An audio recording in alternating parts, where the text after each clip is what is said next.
now resumed. Mr. Commissioner, we have today the first of two panels which we're referring to as perspectives panels from commercial fishers.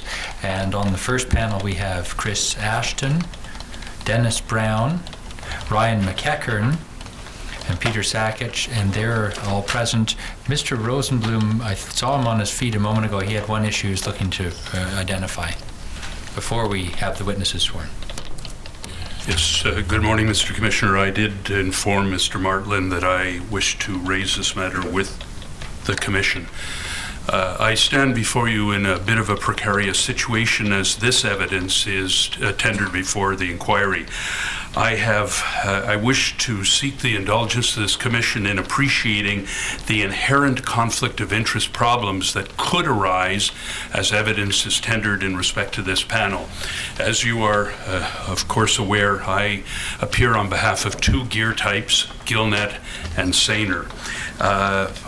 My clients have been incredibly cooperative and amicable within our own caucus, and I am hoping that there are not issues that arise that would put me in a conflict of interest. However, I cannot allow the expediency of this inquiry to in any way trump my professional responsibilities in respect to conflict of interest issues. If in the course of evidence being tendered today with this panel, there is the appearance of any conflict of interest that arises between the gear group, Saner and Gillnet, I will be seeking from the Commission to have the matter briefly stood down, at which time I will consult with Commission counsel. Unfortunately, I can't build a Chinese wall within my own being as counsel, and it may be that in a situation like that, something would have to be worked out where I hive off to two separate counsel here at this Commission to represent those two interests in respect to that issue.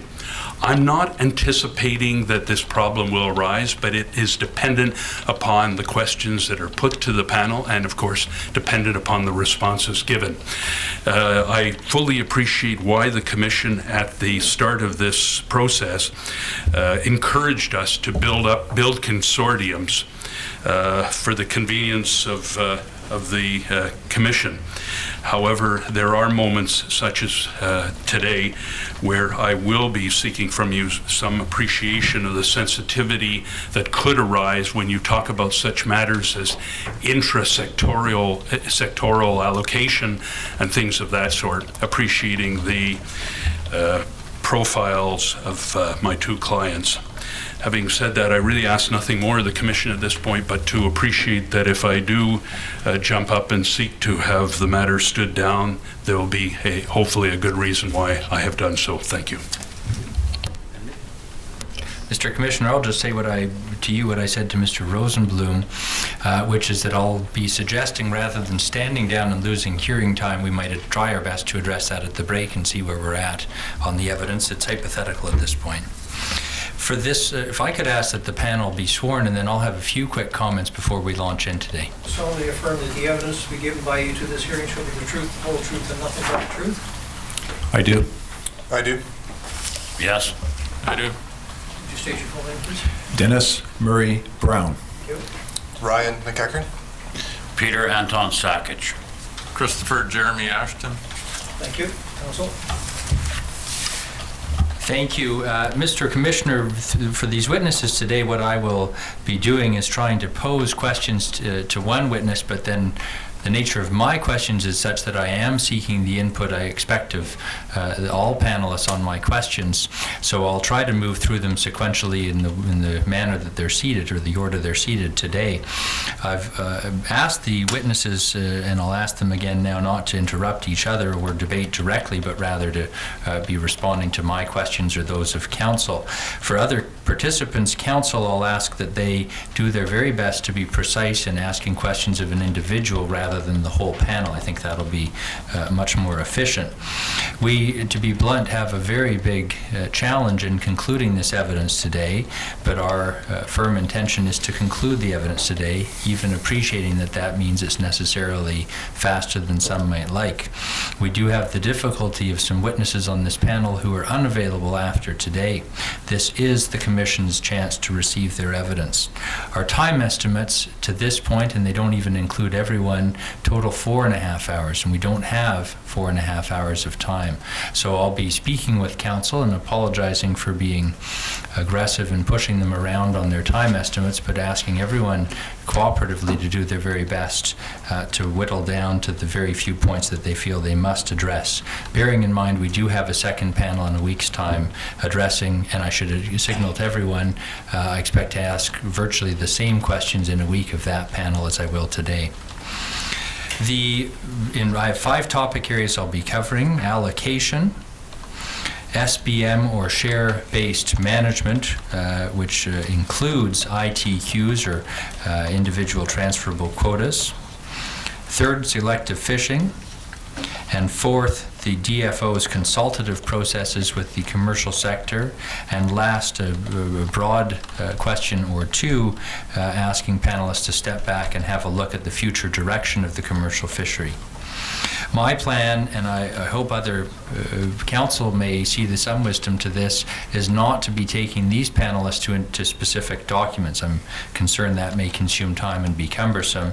I'll do my best to try to address matters with the background we have from the Policy and Practice Report and the significant experience and knowledge these people have to approach this topically. What I'd like to do is I'll ask all of the panelists in less than a minute to give an outline of we have information about these people already, and what I'm going to ask them to do is to give a 1-minute description of their organization or committee or area or any of those things and their involvement in the commercial fishery. I'll begin with Mr. Brown and then move down the line, please. Mr. Commissioner, I'm a member of a 3rd-generation fishing family. Been involved in the industry all my life. In 1980, I went to work, or previously to that, I worked and fished in the industry, but in 1980, I went to work for the United Fishermen and Allied Workers Union. From there, I became a special advisor to the Premier of British Columbia on fisheries matters. I was a salmon commissioner for Canada in the 1990s. I have served on a plethora of advisory committees, all the way from the minister's office, directly to advising ministers, right down to the dock level with fishermen. I've been doing this all my life, and I've waited all my life for the opportunity to speak to somebody like you about all of the things that I've learned during that time. So thank you. Mr. McEachern, thank you, Mr. Brown, for meeting my 1-minute target. You set a high standard, Mr. McEachern. I'm trying. My name is Ryan McEachern. I'm a commercial gillnet fisherman, also with a long family history, the 4th generation in my family to fish on the BC coast. I operate as the treasurer of the Area D Gillnet Association, and I'm also an elected representative at the Area D Harvest Committee and the Area E Harvest Committee. And I serve on the Commercial Salmon Advisory Board as an Area D representative. And I also attend the Integrated Harvest Planning Committee, the IHPC, as a member of the Commercial Salmon Advisory Board. Thank you. Mr. Sakich. Thank you. Peter Sakich, the family has been in the commercial fishing here since about 1918. And myself, I am a Fraser panel member, a Commercial Salmon Advisory Board chair, BC Wild Harvest Salmon Producers Association president. That is the entity that is connected with the Commercial Salmon Advisory Board. Area H Harvest Committee, president of the Gulf Trawlers Association. I've been a director in the Mutual Marine Insurance Company for 18 years now, and president of the Dignam Bay Harbor Authority Small Craft Harbors Gabriola Pass, monitoring and compliance panel chair, and that's part of the Integrated Salmon Dialogue Forum, and I attend the IHPC meetings. Thank you, Mr. Ashton. Good morning, Mr. Commissioner. Chris Ashton. I'm actually a first-generation fisherman. I started fishing in 1968 and retired a couple of years ago. In my capacity as fishing, I was a crewman on seine boats, and for the last 30 years of my career owned and operated my own boat. 1980, I started participating in advisory boards, serving on the South Coast Advisory, the Herring Industry Advisory Board as a member of the Fishing Vessel Owners Association and a director there. When the recent integrated advisory process started up, I became chair of the Area B Harvest Committee for several years until I stepped down from that process in 2006, and upon retiring from fishing, I got approached by the Area B Harvest Committee to work for them as their executive director, which I've been in that position since 2008. I serve on the Commercial Salmon Advisory Board, the Integrated Harvest Planning Committee, and as well as I'm a member of the Fraser River Panel of the Pacific Salmon Commission. Indeed, Mr. Commissioner, I said I would not be going to documents, and I realize there are documents I should put forward. I should say first that on our list of exhibits, number 64, 65, 66, and 67 are biographies, from the witness summaries for these witnesses. First of all, 66 on our list is already Exhibit 422. That's Mr. Sakic's biography. We have similar bios for the other gentlemen on the panel. If I could ask that those please become exhibits. The first on exhibit list, number 64 for Mr. McEachern. I'll mark these. 64 will be 451. The next one. 65 will be 452. Thank you. 67 will be 453. Thank you very much. Who are they for, Mr. Registrar? I'm sorry, 451 is for Mr. McEachern, 452 is for Mr. Ashton, 453 is for Mr. Brown. And number 66, Mr. Sakic, was already marked as Exhibit 422. Thank you, Mr. Giles. The first topic I have is allocation, including both inter and intra-sectoral allocation. On intersectoral allocation first, as a premise for the question, we're all familiar with the 1999 salmon allocation policy. There's a formula that I think you should assume, you can take it as read, that we have some understanding about the formula in particular for sockeye, pink, and chum. The formula that's set out on a 95 to 5% ratio as between commercial and recreational sectors for those particular species. What I won't be spending time on having you describe the policy or the history leading up to it per se. You're welcome to go there if that's relevant. What I'd like to ask you at a general level is what works and what doesn't work with the allocation policy. I'll begin with Mr. Brown, please. Yes, Mr. Commissioner. I've had a long history dealing with catch allocation as a member of the United Fishermen and Allied Workers Union, which is one of the unique organizations along with the Native Brotherhood that represented all gear types in the industry, and it had a moral duty within its internal political framework to try to resolve catch allocation conflicts between the groups, as Mr. Rosenblum had earlier alluded to. And as a result, it was a strong advocate for many decades for the idea of a catch allocation formula that would be based on fairness, equity, and practicability.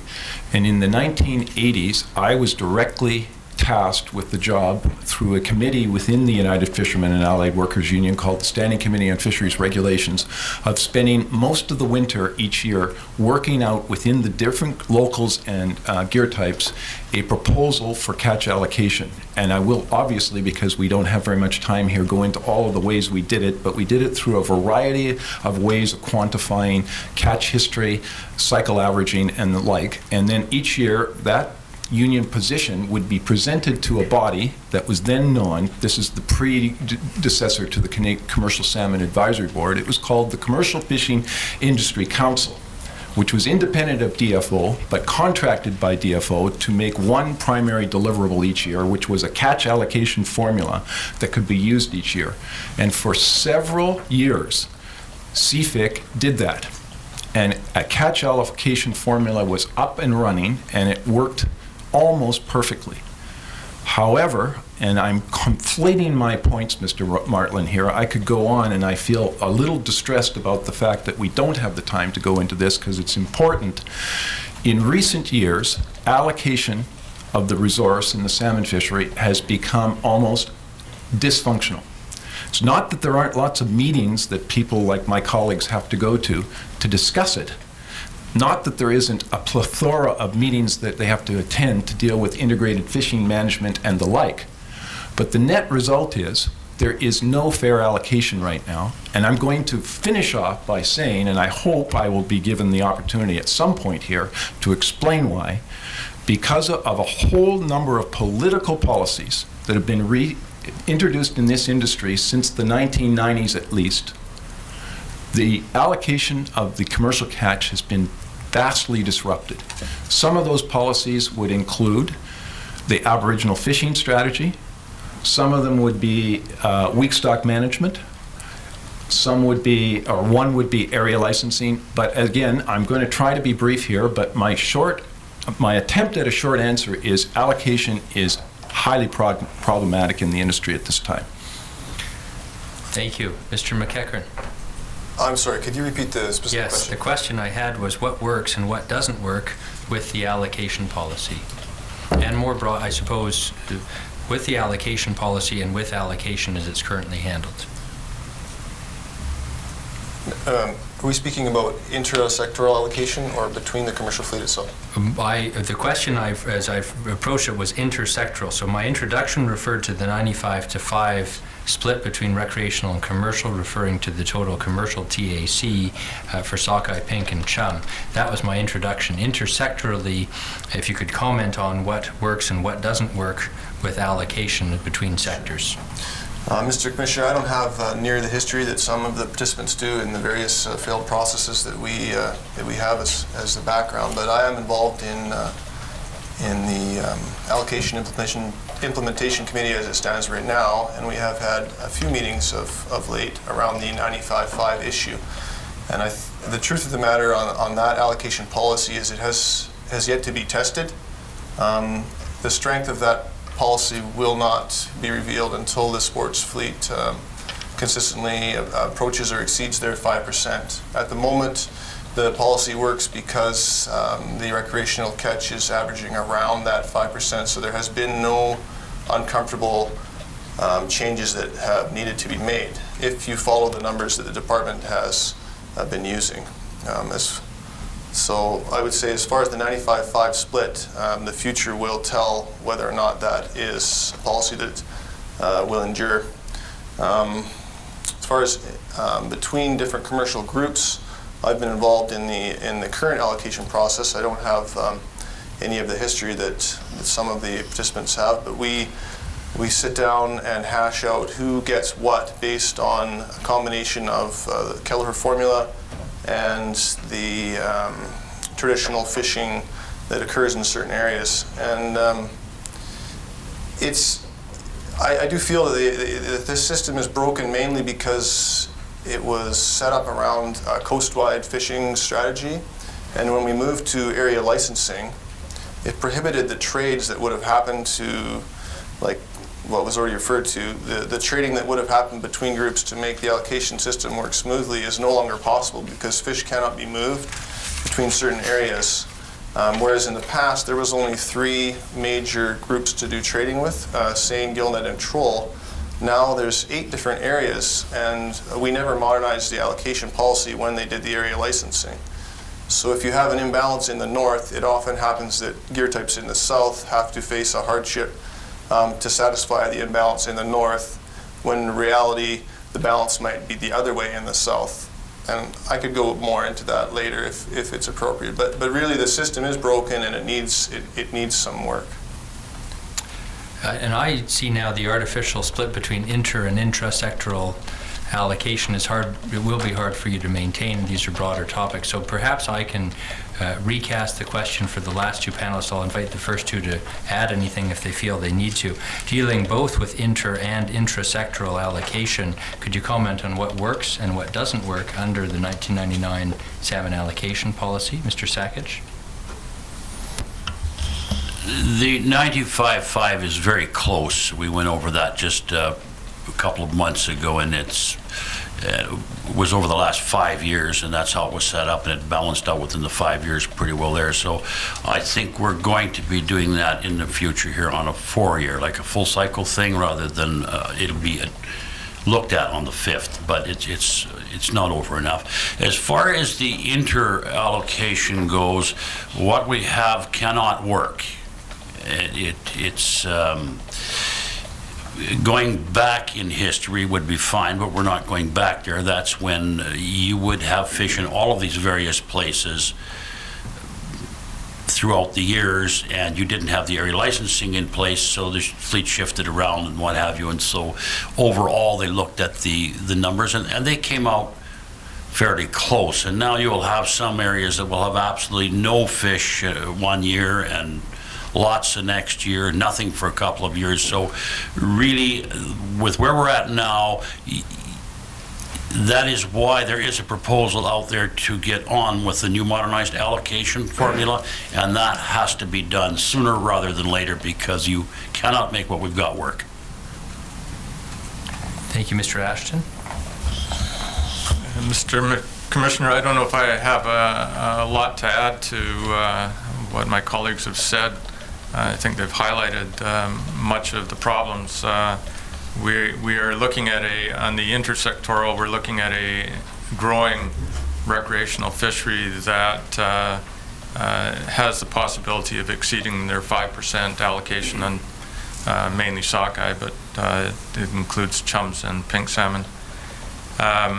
So that needs to be dealt with. There's an allocation implementation committee that's been, it was in place several years ago, and it's been reactivated in the last year, and they'll be looking at that. And in addition to that committee, there is some finances that have been earmarked by the government to modernize the entire allocation process. On the intrasectoral, as Mr. Sakich just said, and we have a coast-wide allocation division of an economic pie that requires us to be able to move fish around, but we're geographically restricted by our individual licenses, that if there is an imbalance, as it was explained, you can't access that fish. So we end up every year going through a process of trying to resolve differences in share catches that aren't possible to achieve because of the structure of the area licensing and coast-wide allocation. I'd like to, and what I'll be doing is moving through witnesses in terms of who's up first. So Mr. McEachern, I'll begin with you for this question.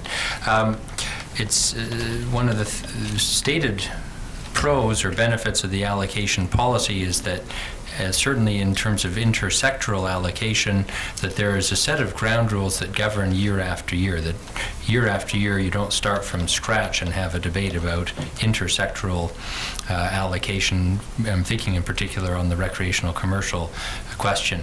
Could you comment on that, please? That is true. I'm sorry, and I'll need witnesses to make sure we have the mics on, which the red light will tell you and point it towards you. Can you hear me now? Oh, yeah, I didn't know you had one. Yeah, I'm a movie star. Oh, well, I know that from the Discovery Channel, actually. I've seen you fishing there. Yeah. It is true that having the policy set out over a lengthy period of time adds, we don't have to redo the recreational commercial allocation every year like we do with the gillnet, seine, and troll. Having said that, part of the reason that policy works is because it hasn't been tested. And as the recreational fleet moves, they've had several individual years where they are over the 5% when we looked at the numbers. However, the rolling average has maintained very close to the 5%. And in my opinion, they will exceed that. on years where the Fraser sockeye is not much larger than average run. So the true test of that policy will be, how does the department react when the 5% is exceeded? And as of right now, there is no indication as to what would happen, in my view. Mr. Sakich, could you please comment on the stability, or whether there's stability because of the allocation policies, what I'm calling ground rules? Just to elaborate a little bit on that for me. I mean that the allocation policy sets a formula for sockeye, pink, and chum as between recreational and commercial, so that at the beginning of the planning season, so to speak, one doesn't begin with a blank canvas at which there's a debate about what the formula should be for that year. There's sort of a set of ground rules that frames the planning for that year. That's my understanding of the process. I should say, Mr. Commissioner, because we have this commercial panel ahead of Mr. Grout in particular, we're sort of jumping ahead where we will have an explanation in greater detail on some of these topics. So I think we should do our best to go forward. On the 95.5, there is a fixed set of rules. We've been modeling through that. Are you asking about the other part of the recreational fishery? I'm asking about the allocation policy. Let me put it to you this way. Does the allocation policy facilitate allocation as it's handled by the department, because it takes certain things off the table? They're not under debate. Well, you're talking about priority access to Chinook and Coho. Is that what you're getting at? Let's address that. You're welcome to address that too. Well, these are all part of the same piece, aren't they? Well, they are, but that is going to take some real historical work. You've got to go back into the Art May process, into the Sam Toy, and then present to today. There's various different views on how that was handled and not handled, how it was agreed on and then changed. So I was not part of that process, so all I can tell you is that is dealt separately with the 95.5. All right. Mr. Ashton.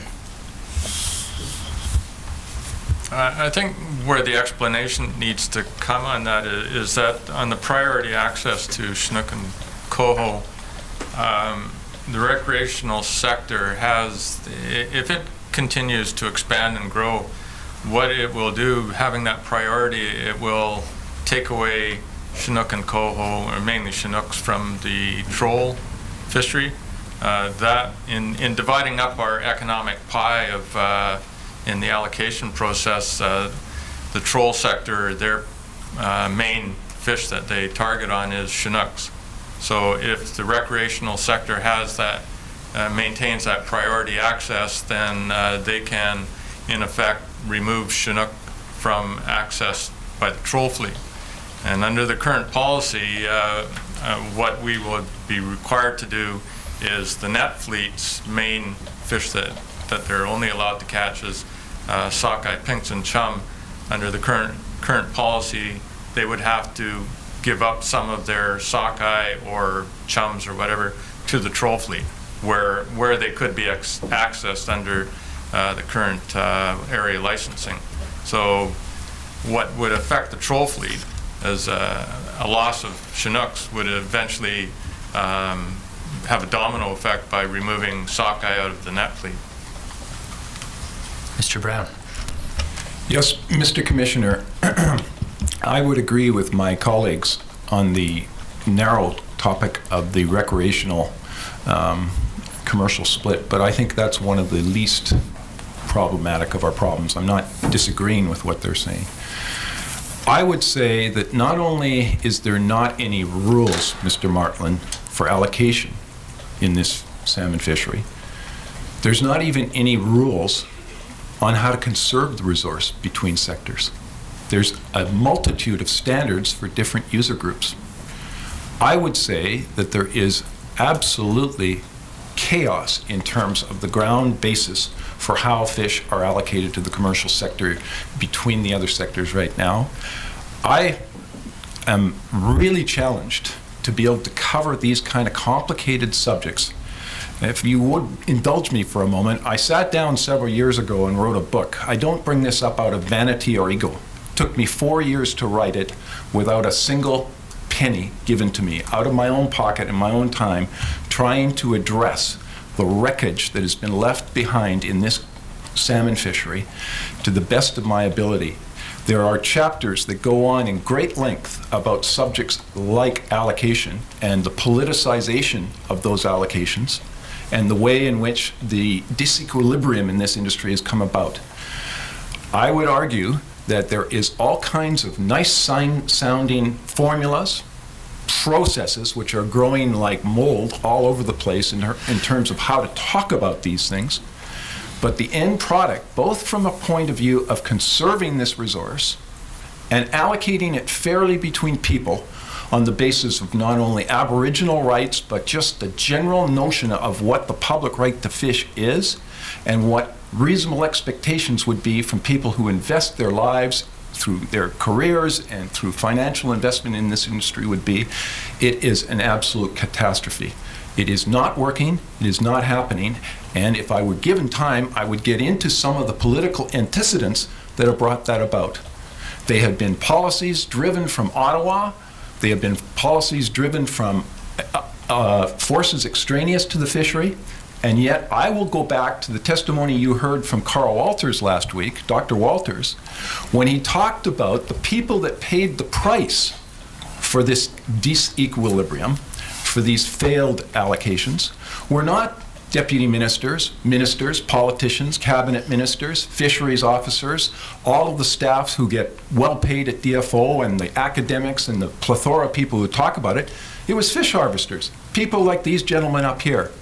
And they are constantly lectured about the need to make sacrifices for the good of the resource. And as Dr. Walters pointed out to you last week, some of the things that were done in the name of proper management actually did serious harm to the resource. So again, Mr. Martland, please, I'm having a difficult time keeping brief here because this is decades of politics that's gone on. But my answer to you is, no, there isn't good ground rules for allocation, and there is chaos out there. And it has expressed itself in what I titled my book, The BC Salmon Wars. Thank you. I'll move into a further question, which I'll try to frame as a forward-looking question. And I'll begin with Mr. Sakich, and I'll ask this of all panelists. What should happen with allocation, either the allocation policy or allocation generally? And if you're able to put that in specific terms, either immediate or long-term things, that how this should be handled. Amongst the commercial fishers? You're free to answer that inter or I'll intrasectionally. go with that one. Basically, you're going to have a mechanism to share this out amongst yourselves.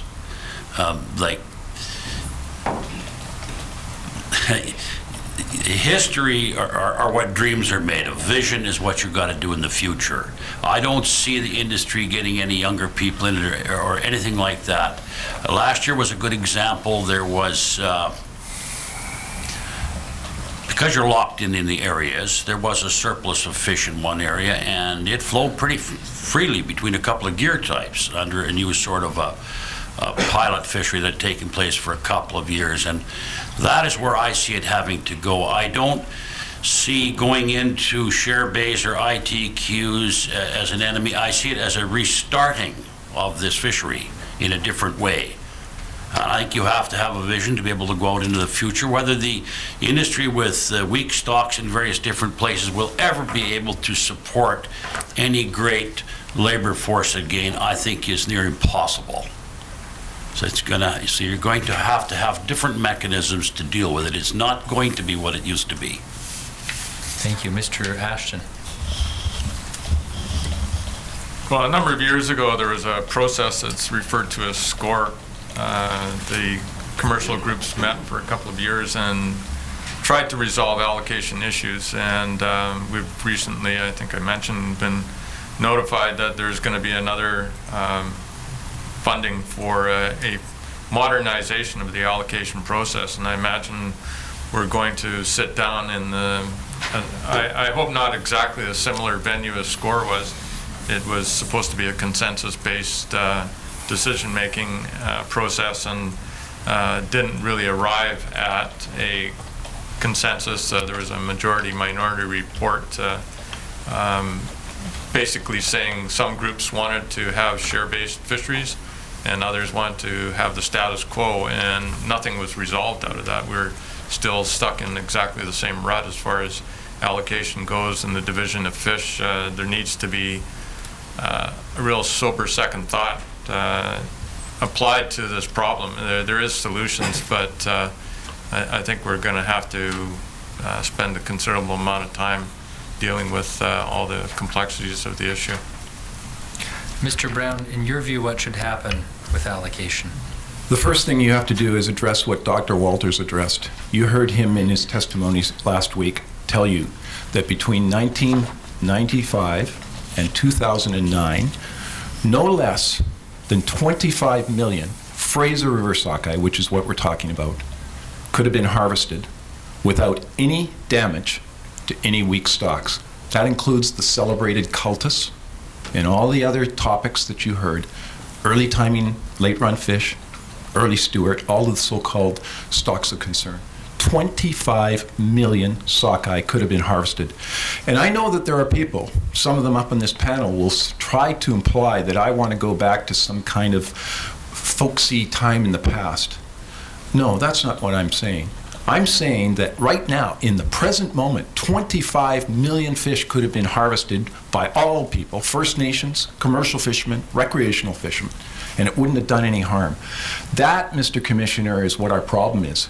We have politicized the fisheries management to such a point under the rubric of conservation, which has been distorted and perverted from what it used to be in the textbook term of conservation, which is protecting the resource and wise use. It has gotten so politicized and so perverted, and if I was given the time, I could explain and I could name the names and I could go through it point by point. But we are no longer harvesting what we could, and a very viable fishery could have taken place, notwithstanding what my colleagues are saying here. There's many nuances about how you could adjust, but there could have been a fishery without harm to the stocks. In fact, there wasn't. And what happened is what Dr. Walters and Dr. Woody told you last week. The stocks did the opposite to what the party line from DFO was saying. They didn't rebound and improve.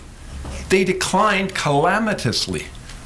And so when you ask me what we should be doing, the question, Mr. Martlin, as briefly as I can put it, is depoliticizing, getting rid of all these extraneous policies which have come in and undermined what was once a very well-managed fishery. Mr. McEachern. I'm sorry, could you repeat the question? The question is, what should happen with allocation, and if you have any specific immediate or long-term things that you think should be occurring, should be changed? Yeah, I think we should, Mr. Commissioner, we should move towards a longer-termed defined allocation for each stakeholder.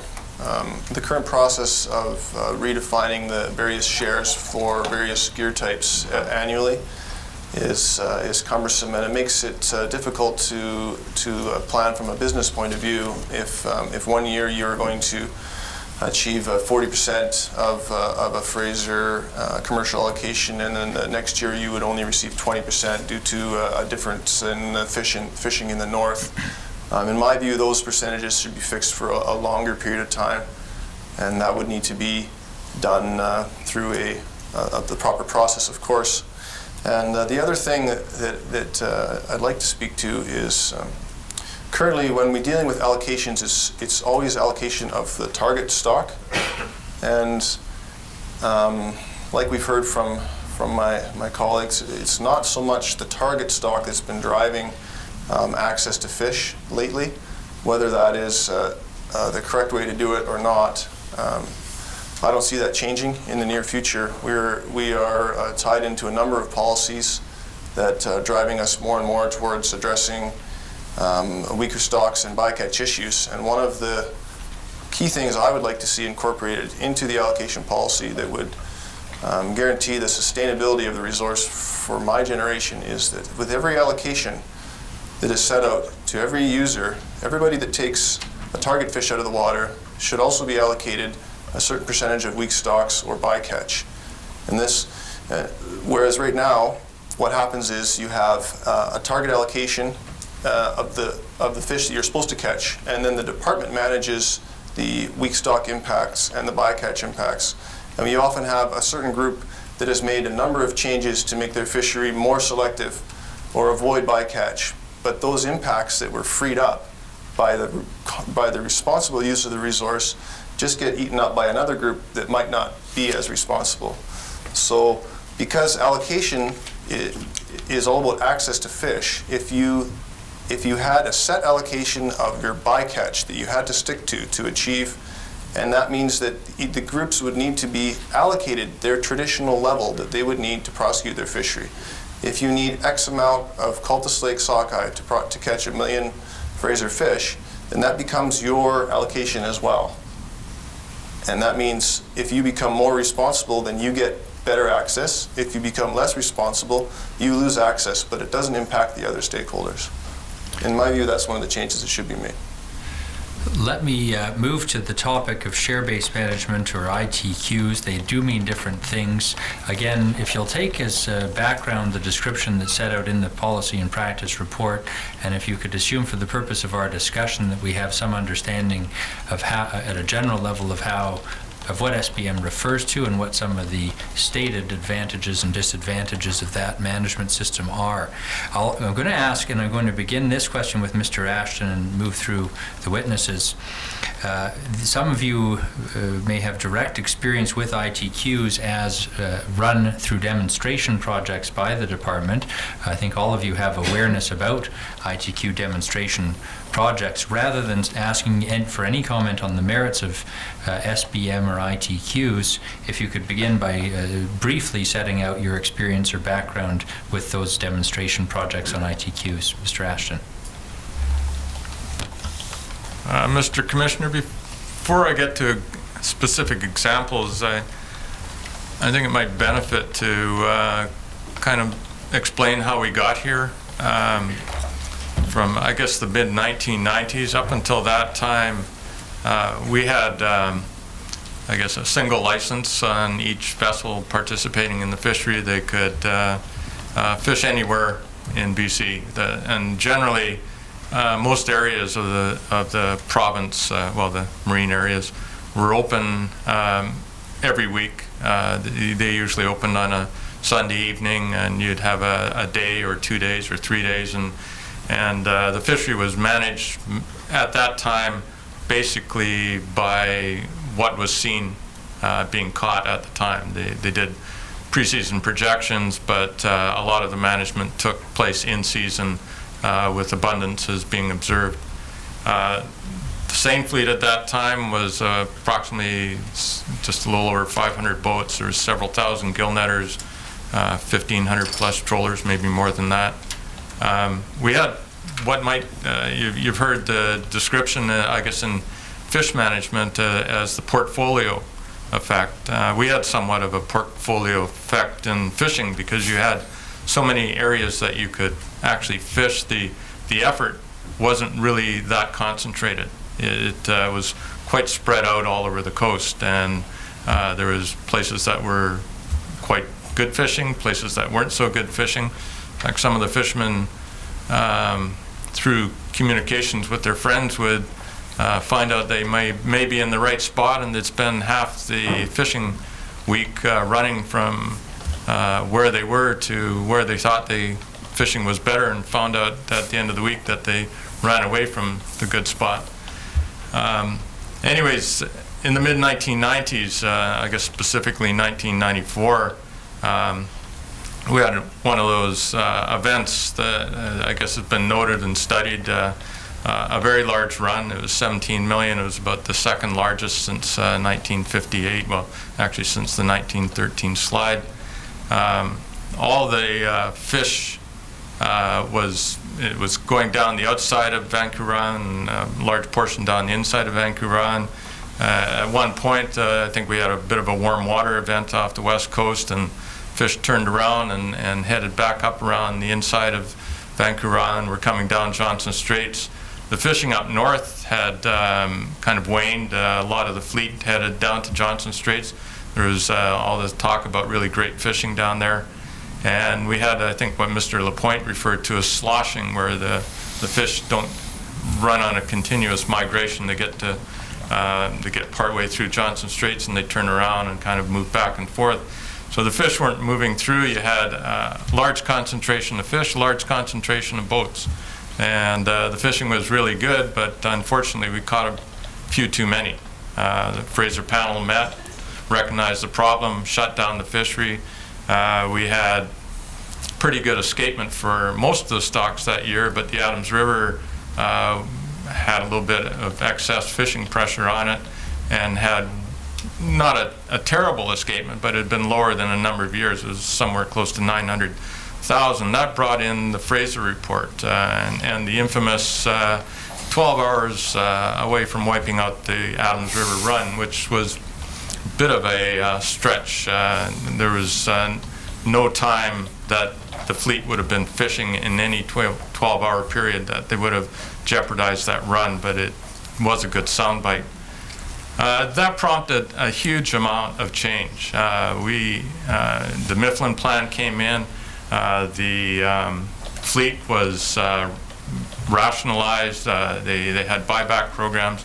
They brought in area licensing, so now instead of having one license, you could fish all over the coast. You only had a license for one area. If you wanted to fish as you had before, then you would be required to buy out one of your fellow fishermen, and we refer to it as cannibalizing the fleet. We've been accused up until that time of probably overcapitalizing on our equipment. People built nicer, bigger boats because fishing was good. They had some excess money. They spent some money on gear to make them more efficient, and we were trying to out-compete with each other. And I don't believe that we were over-harvesting the resource. We usually caught what was given to us under the management by the Fraser panel. Not to be too brief, but we are stuck with the challenge of our day and trying to make Right. sure that people who can't be here tomorrow aren't left floating in the air. So the question I had was if you could describe your involvement and experience in ITQ demonstration projects, please. I was trying I'm to get sorry. to that. Yeah. So we became faced with a lot of challenges. As I said, shrinking fleet and shrinking opportunities and a totally different direction of management. DFO said we had to conserve stocks and manage to, in our opinion, maybe a little bit on the extreme side. I guess our first experience with a ITQ type system came right at that time period. In Barkley Sound is the other major South Coast sockeye fishery, and in the mid-90s was producing fairly good runs. And at that time, the management out there said that they were going to stop managing on the preseason expectations, which gave us those weekly fisheries. Every week we'd have a fishery in Alberni Inlet for one day. And they said, we're changing that to manage on what we see each week. So from being able to catch part of the entire run, they said, this week we anticipate that 100,000 fish will be available, and that's for the seine fleet, the gillnet fleet, recreational and aboriginal. And the seine fleet was told, we won't open for 300 seine boats to come out there. If you guys can figure out a way to limit your catch, then we'll let you fish. And at that time we said, if we can't all fish, then we won't fish. That went on for about 10 years. And the gillnet fleet benefited greatly out of that because we weren't out there catching our share of the fish. And finally, the light went on, and we went out there, myself and a couple other people from the South Coast Seine Fleet, met with the area manager and said, what do we have to do? We're losing a lot of fish. And he said, limit your fleet. Come up with some way to limit your fleet. So we met with ourselves and said, well, what if we fish in a pool, kind of like quasi-ITQ? And approached the manager again, said, would this work? And he says, well, if I give you a target catch of 40,000 fish, can you limit that? So we formed ourselves into small, we refer to as working groups. Each working group selected 1 or 2 boats, depending on what their share of the fish was, and then started going out and fishing in Barkley Sound and continued or reestablished fishing for that share. So that was our first initial attempt at an ITQ fishery. The second one came in 2005 when we were having similar problems with our chum salmon fishery in Johnson Straits, and we were trying to, the biggest problem there was more one of processing capacity. We were in a situation where we were getting 2 one-day openings in October for our chum salmon, and each of those openings we could probably catch several 100,000 chum salmon. Well, you're getting 3 or so million pounds of fish hitting the docks in one day after the next day after the fishery, and it's impossible to produce a high quality product if that much poundage hits these processing companies. They, like the fishing industry, have had their capacity reduced because of economics. So that's sort of the genesis of us getting into it. We talked about how we could, through that adaptation to try and spread out the harvest through the chum fishery. We talked about how could we do it in the salmon fishery, because the same thing, economics, opening up opportunities. And I guess the biggest critical part in the sockeye fisheries are the fact that the seine fleet can catch quite a sizable amount of fish in a very short period of time. We have always been hampered by when they're trying to do management early in the season or sometimes throughout the season, of identifying a large enough volume of fish to allow us to have a fishery where they feel they can be confident that we wouldn't be taking too much. So having an IQ system, you basically are saying to the department, tell us how much fish we can catch, we'll organize ourselves how we want to take it. So if last year the first allocation came out, it was several hundred fish per license. So there's only a handful of boats. They would take all that allocation for that week and put it on a few boats and harvest it, so we did get access to that fish. Otherwise we might have missed quite a number of potential openings and gone out and harvested I guess way too much to economically handle at the time. And I take from that answer, Mr. Ashton, you are in support of an SBM approach? Well, I was trying to, earlier, I was trying to paint a picture of where we work, the kind of fisheries we used to have, how many vessels were participating. It was a different way from what we have now. We had a lot of access around the coast. We had infrastructure everywhere. We had packers that would come and take our fish. You could go to numerous places to obtain fuel and supplies. You could remain out fishing. Now, most of that has disappeared. And so we've basically been forced to change and adapt. And under the current state of how fish are being allocated out through management policies, it just seems like it is a more adaptive way to fish. It meets some market needs, and frankly,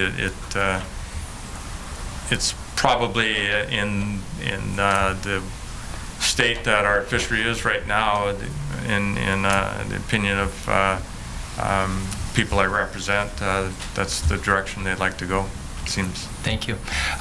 But for the remaining panelists, I'm going to, because I think that was an answer that combined a discussion of experience with demonstration projects and the merits of ITQs. Mr. Brown, I'm going to try and merge those two into one question. Part one is to describe your experience with ITQ demonstrations. Part two, if the question is to comment on whether and offer your views on whether the commercial salmon fishery should move to an SBM model, why or why not? Mr. Commissioner, through Mr. Mark, Martland, may I respectfully ask if we are finished with the subject of intra and intersectoral allocation?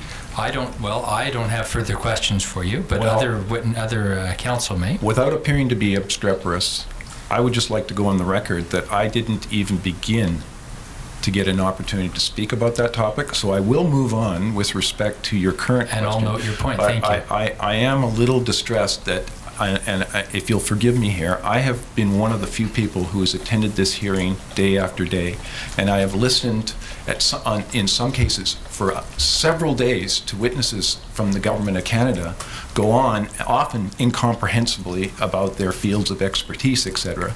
And here we are, expected to deal with vastly complicated issues, and we're railroading along. And again, Mr. Martland, I appreciate your time limit, but this is very, very difficult for me. And I'll simply So ask you, Mr. Brown, to do your level best. I will do appreciate my those level weaknesses, best, and I but accept your I point. have to appeal to you, Mr. Commissioner, that it is very unsatisfactory to move along at this pace. Now, to go back to your question, I think the question is wrongly phrased when you introduce in the question the word ITQ right off the bat. I think what I could answer better is, have I had experience with different ways of working within the fish harvesting community to structure the fishery in such a way that it can be more risk averse and target on the target species that has been referred to and produce a better outcome from the fishery. And I would say, yes, I have.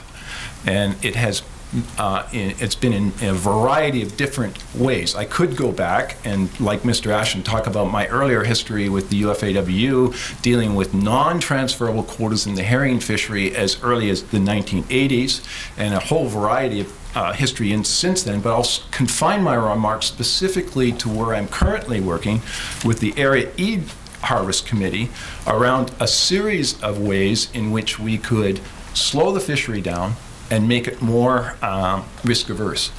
This would include a number of different options. It includes things that have been typical to the management toolbox for many years, which is gear restriction, time and area restriction, the way in which nets are hung so that they can avoid certain species and be more efficacious in terms of releasing bycatches. It has been the practice of the gill netters that are here to invest considerable amounts of money in putting live tanks on their vessels so that species of concern can be resuscitated and released. You heard about that yesterday. There has been options that have been put forward by fish harvesters around shorter sets and so on. In addition to that, there has been a proposal, which I have been directly involved with, to work around a share-based quota system, specifically in Area E, but it could work anywhere, that is non-transferable. And most of the people that I've worked with have gone to great effort to develop that scheme without any financial resources. And the end product of the experience is to sit in a variety of different rooms with a large number of DFO people, all of whom are well paid, all of whom who have infrastructure, research capability, and capacity behind them. And when we put forward the option of a non-transferable fleet quota, which we would say to them, we have said to them, no matter what the TAC is, you tell us what the TAC is. Because I'll point out, Mr. Martland, that you have to do that with an ITQ fishery as well. Salmon are not like some other species. They need to be estimated at the time that the fish are available for harvest, and that can only be done with in-season testing. So when you defined what is available to catch, you tell us what it is, and no TAC would be too small. Our job will be to find a way to democratically and responsibly control the effort within the fishing community, in this case it would be the Area E, through a variety of methods. That could be vessel quotas, but more likely it would be the kind of thing that my colleague Mr. Ashton was talking about. It could be pooling arrangements. In other words, what we would say is there's 10,000 fish to catch on Wednesday. We don't want 370 Area E gill netters out there. We think there could only be 30. How would you do it? And the Area E community has come up with a very, very viable and responsible and democratic way of defining what those would be, as well as proposing the notion of landing stations and various ways of monitoring. And this has been consistently Rejected. And to date, I have yet to hear a reason why. The best that I have heard, Mr. Martland and Mr. Commissioner, is it's not practical. But that is where I feel the story is belying something else. It's not about practicality, because there's no difference between operating that kind of a non-transferable quota fishery and an ITQ fishery. None. I think that what's at stake here, or what is driving this problem, or has brought us to this impasse, is the DFO is seeking ITQs for other than their stated objective, which is to conserve the resource. And if I'm given the opportunity, I will explain what those political options are. But yes, I have been involved in trying to bring about the modernization of the fishery, and my colleagues have been rejected consistently. Thank you. Mr. McEachran. Sorry, there was two parts to that question, Brock. Can you just repeat them? Yes, first, the involvement or experience with demonstration ITQs or demonstration projects. Secondly, should the commercial salmon fishery be moving to an SBM approach, why or why not? Okay, so just to be clear, when I'm speaking to you, Mr. Commissioner, I'm speaking from my personal opinion. Although I do represent the Area D Gillnet fleet at a number of functions, that's not my role here today. On the ITQ issue, it's a very clear split in my fleet from those who would like to move towards that system and those who would not. So when I'm speaking in favor of share base, which I will in the second part of the question, that's my personal feelings. The experience with ITQ fisheries, we got very close to having a demonstration project, fully transferable individual quota in Area D Gillnet on Fraser Sockeye. And unfortunately, on the year where we did all the planning, there was no commercial allocation available, so the project didn't go off. And then the department made a major change to its demonstration fishery proposals for the next year. And our proposal that was going to go ahead was going to be voluntary, where it only involved a certain portion of our fleet. Those that were interested in participating in a demonstration fishery would have been allowed to, and to show any merits or any shortcomings that might arise from such a demonstration. But after that, I believe I'm not sure how the internal workings of the department exactly work. I think it might have been the Department of Justice. Somehow the department got the idea they wouldn't be able to prosecute a fishery that was only partly ITQ and partly an open fishery. So after they made that decision, all demonstration projects around share-based management had to involve the entire fleet. And so as a harvest committee, we felt we could no longer pursue a sockeye ITQ in Johnstone Straits for the entire fleet, because even if we could, and it would be very questionable whether or not we would get enough support to go ahead with it, but even if we could, you would be imposing that will on the fishermen who didn't want to go that way.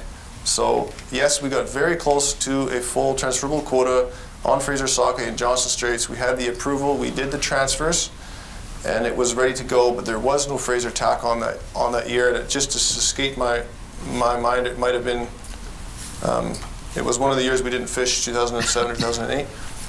And my personal feelings is that, yes, I think the commercial fleet should move towards more of an individual, share-based management fishery. Now, it's true that all of the things that you would like to achieve, that the department says are its goals for moving towards more of an ITQ system, they can be achieved under the open traditional fishery as well.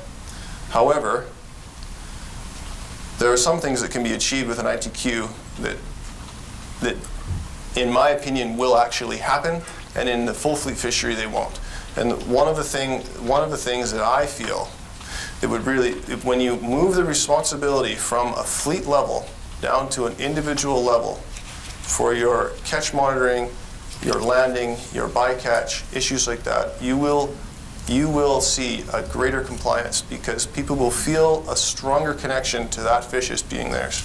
And I never got to run the demonstration projects in my fleet to actually show whether that's true or not. So to me, that is just an opinion, and it should be noted as such. The other thing that we cannot address through fleet pooling and non-transferable quota and demonstration fisheries that are not transferable is we cannot address the fact that in most years, not enough fish are moving over the deck of my boat for it to be a viable fishery anymore. So whatever, in my opinion, the biggest advantage for the fishermen in a share-based management is the ability to put more fish across your deck. But it's true that that's going to mean that some fishermen are no longer going to fish.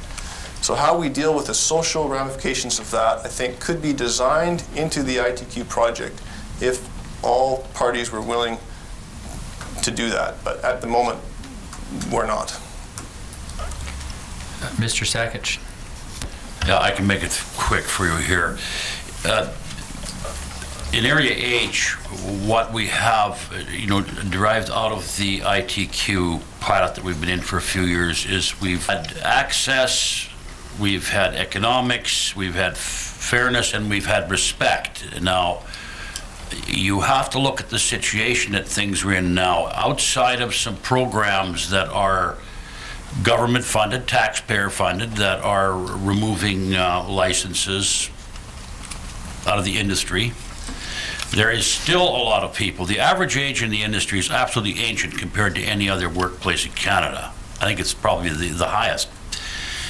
And some of these folks have no way out. Vessels aren't really up to where they should be, and lots of people have had an opportunity to be able to rent this fish out and get something back out of it rather than sitting with a destitute business at the wharf. Now, I haven't seen anything else that has addressed that, and I just call it respect for the past as you're moving in the future, and you've got to think of those things. You just can't think of yourself moving forward as I'm the only one. You're leaving a lot behind. And that's what we found in our small license area, 80 some odd licenses in that area, that it has accomplished all of those things. Thank you. Mr. Commissioner, I just noting that the time is 11:15 or so. We usually break at this time. We did start a little late this morning.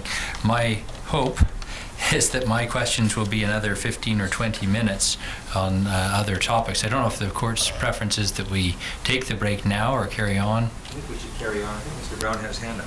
Thank you. Yes, I did, Mr. Commissioner, and it's just to build on my colleague Ryan's comments.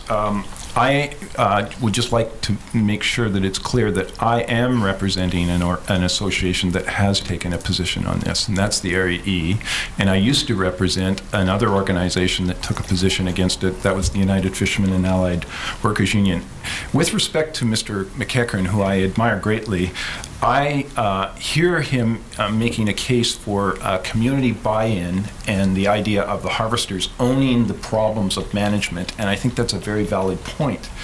However, I don't think there's anything inherent about ITQs as opposed to other forms of quotas or other forms of community-driven attempts to rationalize the fishery and make it more responsible that's superior in this regard. I'm mindful of the fact that the Nobel Peace winner or Nobel Prize winner for economics, Elinor Ostrom, in 2009 pointed out that those fisheries and farming communities which were able to collectively and as communities have buy-in and close attachments to common property resources tend to be the best and well managed, believe it or not. This is a refutation of the old tragedy of the commons thesis, the idea that common property is nobody's property and will ultimately be exhausted. I believe a strong case can be made on the basis of what the fishing plans, and I'd love to submit them to you from the Area E group, suggest, is that the fish harvesters would do what Mr. McEachern is suggesting under a non-transferable quota, which is to be have more buy-in. But I would like to also conclude by saying that I have a great fear about a couple of points around the ITQ system. One is, and I'm no lawyer, you all are legal experts, I question the legality of taking a fishery that belongs to the public of Canada, the public right to fish, which flows from the Magna Carta, and then saying that a person who occupies the position of Minister of Fisheries at a given time can then concoct a system by which they can bestow that fish or those fish as though they could become the property of any chosen group. and I make no value judgments about who those could be. I question that. I would leave it to legal experts to think about that, but I would certainly point out one thing, is that at very least, the Department of Fisheries is obliged, if it's going to go to any user group and adopt this option, to put it to a referendum, as Mr. McEachran, quite honestly, and I admire him for his transparency, said there's a split and there's a difference of opinion, and it should be that a referendum be conducted before you'd move down such an irrevocable road as an ITQ system. And those referendums were held. And in most of the area groups, they did not succeed. I understand that there's a very passionate and painful debate unresolved. I'm wondering why you would even want to get involved in that, but that notwithstanding, I think there's a huge amount of risk, because once you move to an ITQ system, there's no going back. If you adopt the kind of options that the Area E and other harvesters are talking about, which buys into the notion of controlling the fishery but not making it transferable property, you still have the option, if they don't work, to move to ITQs someday. But I do not know why everybody is in such a hurry to do this. I think I can make a good case to you that there are other political reasons that have nothing to do with the conservation of the resource that inspires DFO to do that, because it makes it easier for them to achieve some of their political objectives by allocating the fish in different ways and making it look like it was the result of a free market transfer. But that's for another time, I suppose. But I would make it very clear to you that we are entering into an era of profound change when we deal with the introduction of property rights into the fishery. Thank you for that point. My next question is on selective fishing, and Mr. Brown, I have you first on the list as we go back to the start of the batting order. I'll try and frame this as one question, I hope not too elaborate. Could you... Mr. Martland, I'll be fair, because I just had a fair bit of time, so if you want to move to one of the others, because I don't want to appear like that's I'm fine. dominating. Well, I'll stick to my sequence, but thank you. So I'll have you answer this first, please. On selective fishing, if you could please describe your involvement with selective fishing, in particular the work in the 1998 to 2002, and what is, more broadly and more importantly, in terms of the emphasis that you wish to give to this, what is the status of selective fishing? Should it be more of a priority? What specific things should happen? The short answer, Mr. Commissioner, is that selective fishing is a good thing. And as I tried to point out earlier, there is abundant ways to be selective. My concern with the current paradigm in which we're living in is that selective fishing initiatives tend to be highly politicized within the department today. Not everybody gets to go and experiment with selective fishing. Various user groups have been given types of selective options which may or may not be technically useful. There's a whole bunch of different ways in which it's done. But my concern has been the way in which the process of people getting access or the opportunity to be selective has been somewhat unfair and skewed. If I was given enough time, I could give examples. I'm not sure I have that time.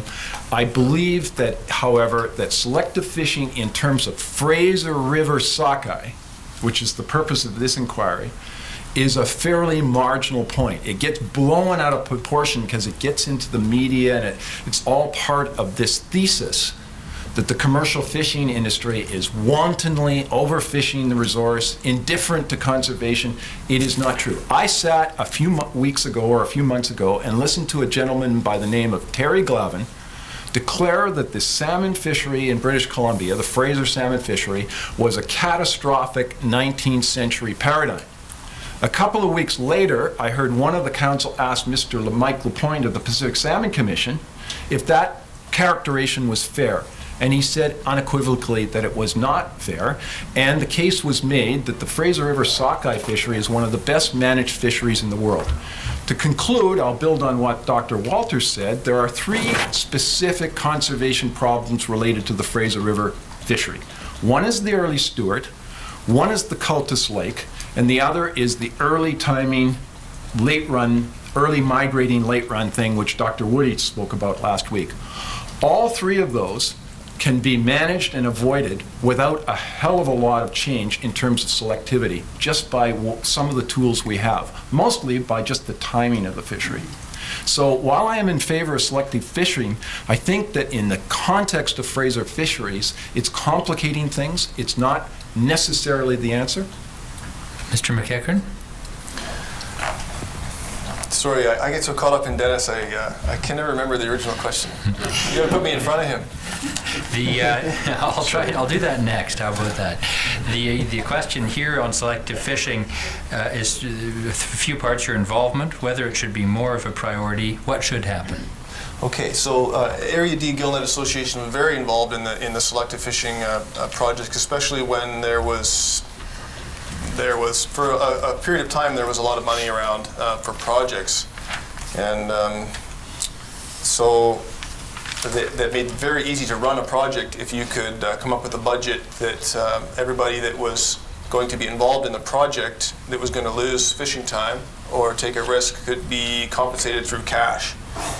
And so when that carrot became unavailable, it became much more difficult to run the selective fishing projects, because just by their nature,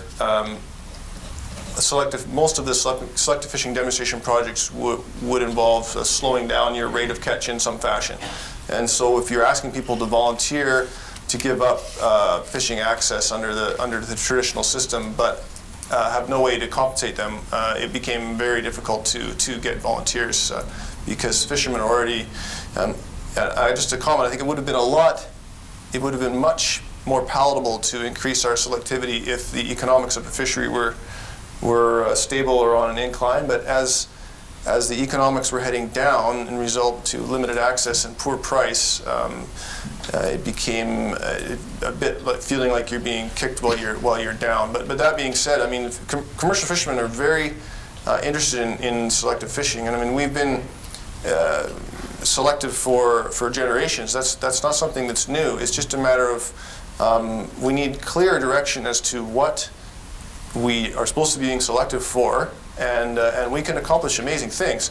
But part of the problem with the selective fishing strategy and why it got a lot of kickback and pushback over time in my area is that it became seen as very much a political tool, as a way to alter the allocation formula in a back room.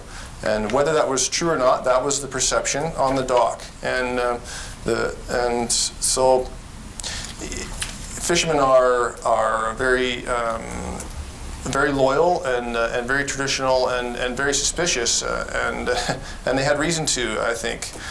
So we heard testimony yesterday from some of the folks that were involved in selective fishing portfolio and projects, and I'm sure it's not related in the slightest, but it just so happens that some of those people are working for First Nations now, and that is a fact. And so when the fishermen see that, they see, well, maybe these selective fishing projects are really to take fish out of the hands of the traditional commercial fishery and move them into sexier, more emerging areas where there's more funding for bureaucratic issues like that.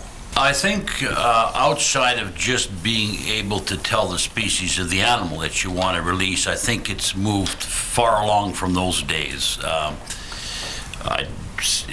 Some of that stuff can't even apply anymore. The time and area is basically driven by sampling. If you could identify a species you're not supposed to have and let it out of your net or whatever the case is, that's fine, but this is not just a commercial issue on how robust sampling is today. Like, some folks today doing the most amount of sampling are getting the least amount of rewards. In fact, we don't know who's catching what in some cases. Is to stick more with the Fraser sockeye, it's somewhat more of an expertise. The fishing has taken place between bookends of testing, sampling, quite a bit of it. And in the first speaker's case, they would just be releasing something that's visually not something they're supposed to be keeping, like a Chinook or a coho. But when you get into the other parts of the coast and the other types of fishing outside of sockeye, and you're getting in around Chinooks and that, I mean, you have to question the robustness of the sampling, because that is the selective fishing there. And I don't know how great that is across all users. That's something that needs to be answered. Mr. Ashton? I guess by virtue of the gear that a seine boat uses, the type of net, it's always been regarded as probably the most selective way of harvesting fish. The fish swim around inside an ever-decreasing sort of captive pond and can be removed and returned safely back into the water to continue on its way. And with that kind of premise, the Department of Fisheries targeted seine boats initially a long time ago with being able to release coho and chinooks safely back into the water. And so we were restricted from harvesting those because of the fact that we could do that. In the late 90s, when the selective fishing projects came along, quite a number of members of the seine fleet were directly involved and probably took a lead role in developing some of the methodologies that were employed, specifically like the revival boxes, suggested and implemented changing how we remove fish out of the net from pulling them up a stern ramp in a very large bag that compresses the fish to bringing the fish alongside and dipping them out with what's referred to as a brailer and sorting them in a contained area and returning them back into the water. And those have been very successful, and we have a very low rate of mortality. I guess reflecting on what was discussed yesterday, we're also one of our directors and several others were involved in the grid experiments back in 1999, I believe, and that ran for a couple of years and saw a lot of merit in it. And then another individual took over the project under the lead of Dr. Hargraves and Mr. Curry and carried that along. I guess I should take the opportunity to point out, I kind of take exception to the memorandum that they introduced as a piece of evidence that suggested that I think to paraphrase, some leaders in the fishing community were opposed to continuing on with selective fishing projects such as the Nautilus Bunt and Grid project, and that is in fact quite untrue. We had met with Dr. Hargraves and Curry, discussed this project, and actually that happened in 2004, right at the time the harvest committees were formed. That was in the about this time of year in 2004, the new advisory process came into being, and one of our first tasks was to vet any of the selective projects that were being proposed for the 2004 season. We looked at that. There'd been 5 years of that project being done in different ways. The grids have been changed a little bit, and Nautilus bunts, and the Harvest Committee looked at it and said, we don't really feel that this needs any further testing. It can work. It might need a little tweaking here and there, but part of the project proposal required it to go to a scientific review, and part of the buy-in of utilizing this equipment is the confidence that the Department of Fisheries and the biologists have in the effectiveness of the equipment as being viable and meeting the purpose of being selective. And without that confidence from the department, we could not see them giving us more fishing opportunities or relaxing some of the current restrictions that were in place.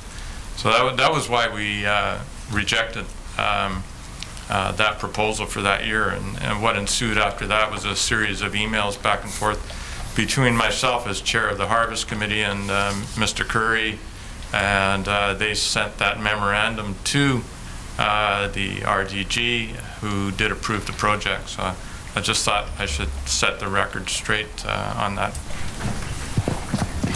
Here you go, now recess for 15 minutes.